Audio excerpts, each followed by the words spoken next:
Olá pessoas, aqui é a Mari, sejam bem-vindas e bem-vindos ao meu canal e hoje lerei para vocês esse livro lindo aqui, ó, Anarca Feminista, da Chiara Bottini. Ela é italiana, é filósofa, deixa eu ler um pouquinho mais aqui sobre ela.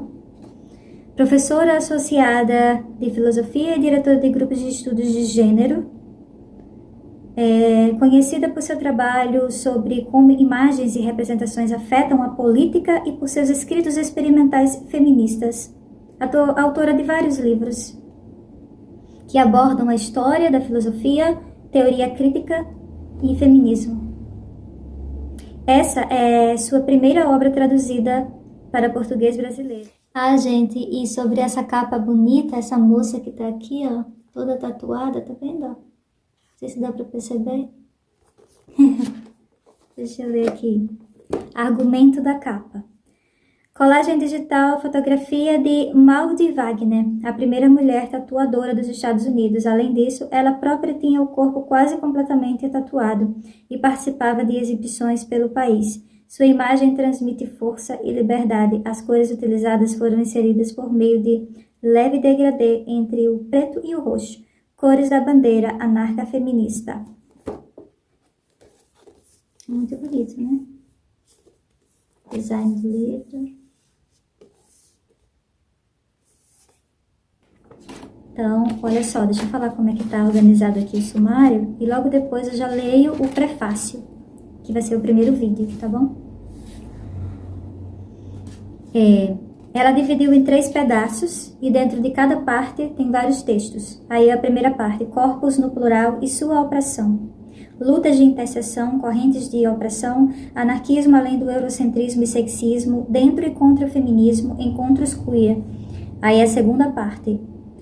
Parte 2, a filosofia da transindividualidade. Aí tem os textos referentes, né? Da individualidade à transindividualidade. A filosofia do transindivíduo como transindividual filosofia. Mulheres no processo, mulheres como processo. Aí a parte 3, primeiro o globo.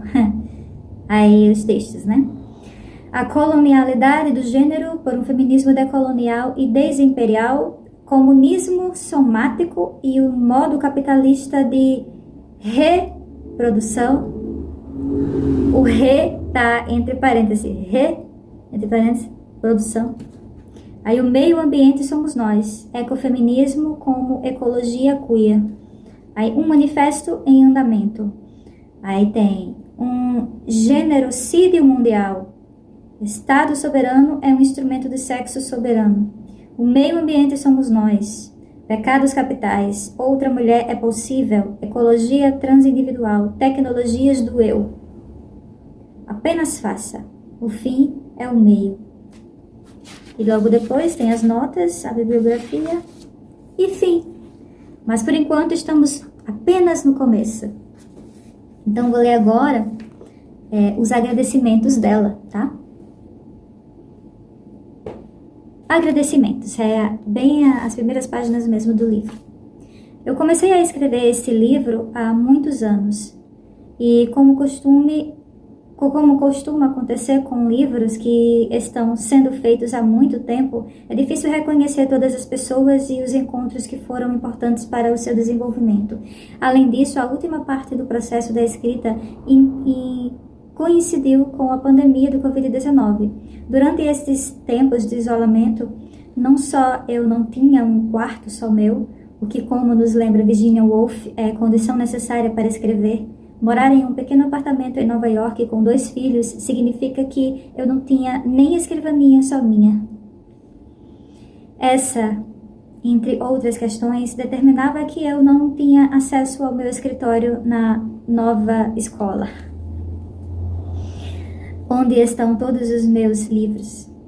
Sem o apoio da minha família, que muitas vezes liberaram uma mesa para que eu pudesse trabalhar, e do incrível apoio de pesquisa de Austin Burke, que compartilhou comigo seus arquivos eletrônicos e, junto com eles, sempre forneceu informações inteligentes, rápidas e seu feedback, o processo de escrita não teria sido materialmente possível.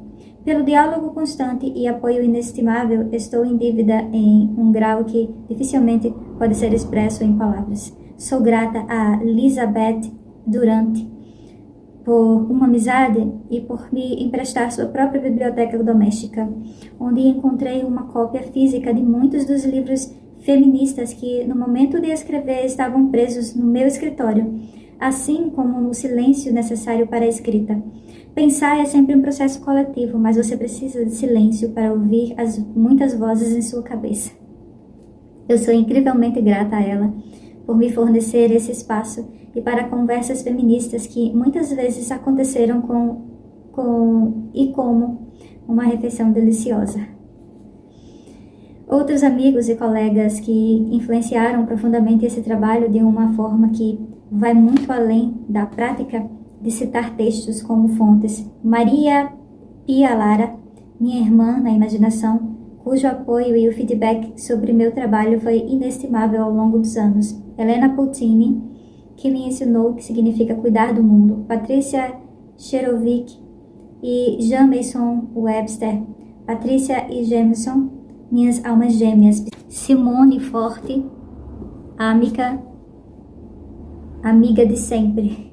Minha amiga Gil Gentili, minhas colegas Cynthia, Nancy, Wake, com quem aprendi mais do que nas obras que citei neste livro. Eu sou particularmente grata a Benoit, co-professor e co-autor, entre muitas outras coisas, que há mais de 20 anos atrás me despertou do sono eurocêntrico que herdei da minha educação europeia e eurocêntrica, e que tem sido uma fonte contínua de intercâmbio e pensamento verdadeiramente transindividual. Entre meus colegas da New School, agradeço também a Lisa Rubin, com quem, durante o processo de finalização desse livro, comecei a construir um novo Instituto de Estudos de Gênero e Sexualidade. Esse espaço institucional tem sido uma estrutura incrível para reunir todos os trabalhos excitantes e inovadores sobre gênero e sexualidade realizadas na New School. Estou extremamente grata a todos aqueles que apoiaram a criação e aos colegas e alunos que o fazem na vida cotidiana. Entre eles, devo mencionar todos os assistentes e estudantes com quem estou em conversa permanente. Austin, Elisha, Giuseppe. Além das fontes intelectuais diretas desse livro, eu reconheço as fontes práticas de inspiração que vêm de muitas lutas feministas e movimentos sociais dos últimos 40 anos, mas também das lutas pessoais da Femina, que estiveram mais próximas de mim desde que nasci. Dentre elas, devo citar todas as mulheres da minha própria família que lutaram para sobreviver em uma cidadezinha italiana patriarcal, particularmente minhas avós, que superaram a violência da guerra, incluindo aquela que levou embora seus companheiros e as obrigou a criar sozinhas 4 e 5 filhos. Respectivamente, minha mãe, Pedrini, que abandonou seus estudos para se tornar vendedora de porta em porta, para sustentar 3 filhos e cujo amor e dedicação a nós nos ensinou desde muito cedo o que significa cuidar, e minha irmã Helena Bottini, também conhecida por seu nome musical El Contitas, que mesmo sendo apenas 2 anos mais velha, abriu caminho para que eu e outras mulheres da nossa geração partissem e se achassem em outro lugar. É graças a ela que desde cedo percebi que outra forma de ser mulher não era apenas possível, era real, porque lá estava ela. Uma nota sobre estilo: este livro foi escrito originalmente usando o sistema de citação de Harvard, que referencia as fontes citando apenas o autor e a data de publicação em questão. Esse é o sistema que usei em todos os meus livros anteriores de filosofia. Enquanto escrevia esse livro, eu progressivamente percebia a tensão entre uma filosofia anarca-feminista e um sistema de citação que reduz as fontes do seu nome de família, que na maioria dos casos também significa o nome do pai. Eu suportei essa tensão até o capítulo 8, quando finalmente decidi mudar para uma versão modificada para o sistema de Chicago, aquele em que o autor e idades são citadas com seu primeiro nome e seu nome familiar. Agradeço ao meu assistente de pesquisa, Lucas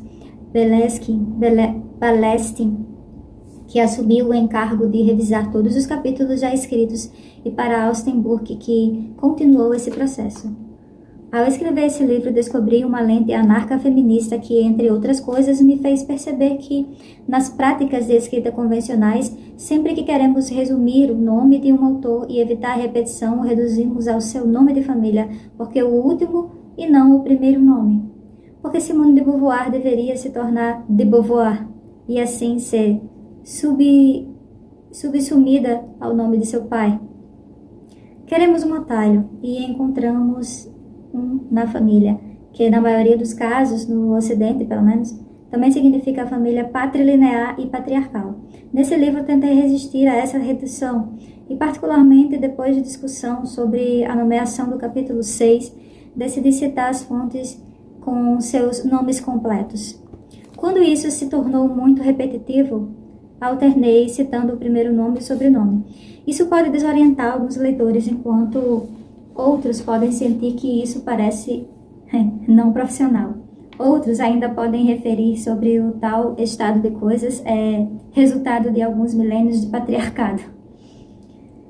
A forma é o conteúdo. É a mesma filosofia anarca-feminista que me deixou relutante em assumir o gênero dos autores, exceto nos casos de que a autoidentificação foi clara. Portanto, usei pronomes específicos onde a autoidentificação era evidente, mas recorri a eles quando não podia e não queria adivinhar. As primeiras formulações das ideias expostas desse livro foram apresentadas em uma palestra para o segundo anual Thinking the Plural, em 2015, em uma versão posterior, como de Melbourne, em julho de 2016. Comecei a pensar nesse livro antes, mas a ideia-chave surgiu em 2015, enquanto preparava a palestra para o simpósio, enquanto refletia sobre o significado do plural na obra de Bernstein. Percebi que no meu envolvimento de longa data com a filosofia de Spinoza, eu estava realmente tentando encontrar um quadro ontológico que me permitisse pensar o plural do modo semelhante através de uma lente feminista. Existe uma relação entre a filosofia da transindividualidade e o pragmatismo que preciso explorar no futuro, mas primeiro eu tive que encontrar minha própria voz. Então aqui está um primeiro passo nessa direção. Partes do capítulo 6 foram publicados em Bodies in Plural, no Manifesto Anarcofeminista em 2017, com a tradução em espanhol. Tradução para o português, Corpos no Plural, em direção a Manifesto Anarca-Feminista, foi publicado em 2020 numa revista. Uma primeira versão no intermédio foi publicada com o título Stabat Mater Triptych, em 2021. A primeira versão da introdução foi apresentada em Nova York em 2018. No extrato da palestra foi publicada em 2018 a versão completa. A tradução em espanhola foi em 2018. Outras palestras e conferências no qual partes desse livro foram apresentadas e discutidas incluem a palestra da filosofia e transindividualidade, acompanhado de todos os lugares que ela publicou antes para depois fazer o livro nesse formato, né? Por último, mas certamente não menos importante, por ler e comentar partes ou totalidade desse manuscrito, sou grata a Richard Bernstein. Aí vai citar vários nomes aqui de pessoas que ela agradece. Meus agradecimentos pela ajuda com imagens e solução dos problemas com direitos autorais. Um agradecimento especial à minha editora pelo entusiasmo, apoio e para a minha assistente, Lucy Russell, por sua inexorável paciência, por sua cuidadosa e linda edição. Aí agora vou ler o prefácio, que é da Andrea Guerras, Andrea M.C. Guerra. Andrea Mares Campos Guerra é professora do Departamento do Programa de Pós-Graduação de Psicologia na Universidade Federal de Minas Gerais. Professora visitante da França, Bélgica e Colômbia. Membro fundador da Rede Internacional de Investigação e Criminologia, Psicanálise, Pesquisa e Psicologia. Autora de diversos livros e artigos. Então essa é a pessoa que fez o prefácio. Vou ler agora. Prefácio para o Brasil, né? O Brasil é um país de território continental, por isso muitas vezes atravessá-lo significa visitar muitas paisagens, línguas, cores, corporeidades, naturezas, objetos, disposições de presença e pertencimento de valores. Visitar uma aldeia indígena pode implicar em partir de um hipercentro sudestino de avião para ancorar em um porto ou um outro aeroporto local da região norte. De lá, tomar uma embarcação ou avião do governo federal, muitas vezes único meio para chegar ao destino sem atravessar por semanas, a pé e de jangada, o percurso. Nesses casos, torna-se necessário atravessar rios voadores, florestas, pororocas, cachoeiras, até se alcançar as clareiras onde as aldeias possuem suas grandes ocaras e opis. O livro de Chiara Bottisi, que chega agora em versão portuguesa, é como uma embarcação dessas. O deslize suave do rio atravessa cenários do mesmo humus, porém destacando as sutilezas que se modificam a cada paragem. Paragem mesmo, tá escrito, tá?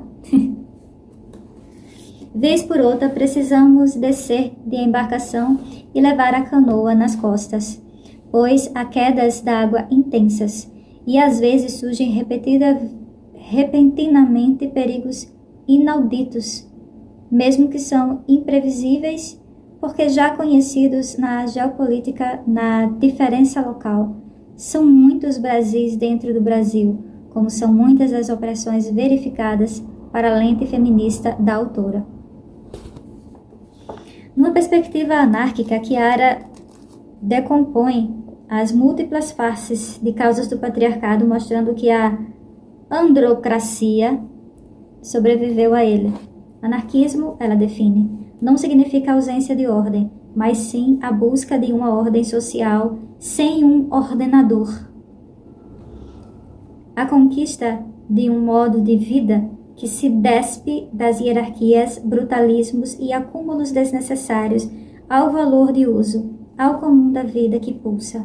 A autora percorre com densidade filosófica, teórica e política atualizada e situada nas mais recentes produções críticas do campo, como se desenrola o debate das opressões pelo viés feminista. Entretanto, ao tomar o anarcofeminismo, ela fala anarca-feminismo, como ângulo, trata-se então de ninguém, nem mesmo as mulheres, estarem submetidas a um ordenador, a um poder, a um axé.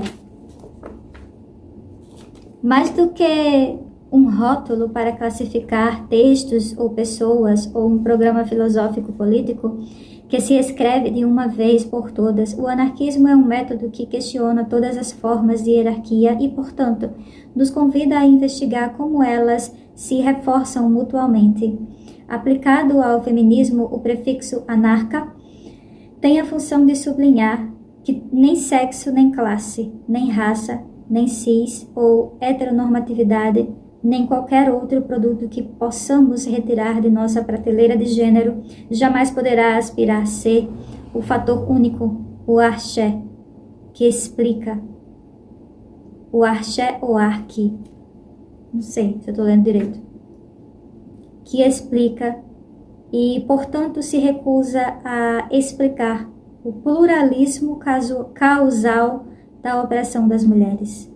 Ela toma a lógica impurista do Cuarro para explicar que o sectarismo, a cisão e a homogeneidade classificatória de pedaços organizados hierarquicamente são recursos de controle da multiplicidade, ao que ela contrapõe a lógica da reunião simultânea de pluralidades e distintas ordens como afirmações de liberdades possíveis. Assim, ela parte do movimento anarquista para dialogar com a interseccionalidade, o feminismo negro, com as teorias queer, ecológicas, decoloniais, desimperialistas, discute eurocentrismo e neoliberalismo sem proselitismo e cuida de não ser pega nem nos deixar sê-lo. Nas armadilhas do capital, do gênero, da raça, da colonialidade, dos modos de prefigurar o feminismo para abatê-lo e sustentar com seu apagamento o sistema de dominação. Nem contra, nem a favor, mas em trânsito, desidentificada. Quando há o risco de ser capturada e usando a identidade, quando se trata da conquista do espaço político. Entender que o feminismo não tem gênero de classificação binário, mas que a mão de obra feminina, variante do corpo para corpo, de classe para classe, de geopolítica para geopolítica, é sempre usurpada e despojada desde sua matriz moderna, de seu valor de troca, subtraído pelo trabalho doméstico, é ponto inarredável. Os atos de descortinar o real trazem à metodologia desta obra um estatuto ímpar e inédito. Mesmo que o livro se insira na tradição de pensamento anarca-feminista, é muito radical o que Chiara consegue construir. Ela mostra a cada passo a armadilha do terreno por onde pisa, sempre se desviando de sua rede de captura e com a segurança de que não pretende fechar a questão, mas adotar seu próprio método de que manter um movimento, abrir outro horizonte, assumindo contradições e ambiguidades. E isso ela mostra, não é um problema, porém, antes, a chave que tornar complexa, mas superável a condição de toda femina, ela escreve. Não pode e nem deve haver um programa completamente desenvolvido em um manifesto anarca-feminista, porque a liberdade é um fim, e é uma absoluta contradição pensar em alcançá-la mediante qualquer coisa que não seja a liberdade mesma. O anarquismo é um método e não um plano. Em ato, Chiara mobiliza uma centena de autoras militantes, poetisas, intelectuais, artistas e livre-pensadoras que nadam contra a corrente hegemônica, numa escrita viva e original, poliforma, no estilo e irreverente quanto às normas. Ela mergulha no campo com uma tal propriedade e inteligência que não deixa o leitor se perder. A cada autora comentada, a cada pensamento apresentado, a cada argumento construído, ela resume e sistematiza, localiza, mostra a cilada e ainda acrescenta a sua aposta, uma ontologia monista, dinâmica e relacional. Ela opera a partir da proposição da categoria da transindividualidade, desenvolvida tendo como fonte motriz o diálogo recortado pelo horizonte avançado do nosso tempo, com uma filosofia de Baruch Spinoza, filósofo narrado do século XVII. Sim, é Spinoza mesmo, mas nas mãos de Chiara. Até ele se torna uma surpresa inesperada, arguta, pela qual simplesmente passávamos sem extrair seu potencial insubmisso. Ela é bárbara, seu raciocínio metódico inclui uma espécie de topologia que não permite camadas, hierarquias ou etapas, mas se articula por confluências e simultaneidade, fluxos que entrecortam e se misturam, produzindo uma nova densidade, e que logo adiante movimenta-se e ganha ou perde um novo fio, estonteante. Em suas próprias palavras, queremos evitar tanto o individualismo metodológico, tomando como ponto de partida pessoas isoladas, quanto o nacionalismo metodológico, sociedades e estados particulares como ponto de partida. Devemos tomar o mundo como nosso horizonte mínimo, não é pouca coisa.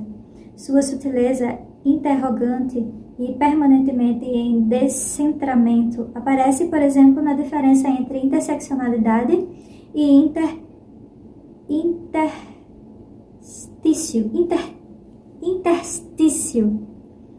Você já pensou nisso? Chiara é assim, uma surpresa deliciosa de se devorar. Se a interseccionalidade, tomada por ela como indispensável, é a interação ou sobreposição de fatores sociais que definem a identidade de uma pessoa e a forma como isso irá impactar sua relação com a sociedade e seu acesso a direitos. A autora prefere e caminha pelas gretas, pois é pelas fendas, pelos movimentos em sombras que o generocídio vem se reproduzindo há séculos. Por isso, ela convida a operarmos pelos interstícios, pequeno espaço entre as partes, entre elementos contínuos. É impressionante o modo como Chiara inclui a discussão do feminismo negro no decolonial. Deste passa a teorias queer, por sua vez mostra a indissociabilidade do pensamento queer com o feminismo ecológico, que navega contra o capitalismo tardio e toda forma de acumulação, violência e poder. Não sei se existe uma metáfora ou analogia que bem resguarde a fluidez do seu texto.